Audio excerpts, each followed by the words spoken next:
মতামতকে উপেক্ষা করে দামি নির্বাচনের মাধ্যমে ক্ষমতা এসেছে।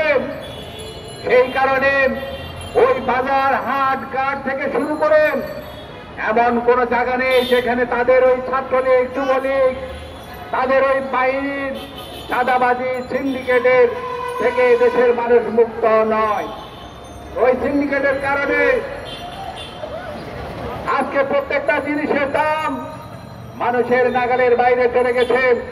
যেমনি ভাবে রাষ্ট্রীয়ভাবে সিন্ডিকেট করে মানুষকে আজকে জিম্মি দশায় তারা পতিত করেছে, তেমনি আজকে তাদের ওই ছাত্রলীগ যুবলীগের নেতা কর্মীরা পাড়া মহল্লার নেতা কর্মীরা আজকে জনগণের উপরে এই যে নির্যাতন চালাচ্ছে তার বিরুদ্ধে দেশের মানুষকে সংগঠিতভাবে লড়াই সংগ্রাম করে আগামীতে জনগণের রাষ্ট্র ব্যবস্থা প্রতিষ্ঠা করা ছাড়া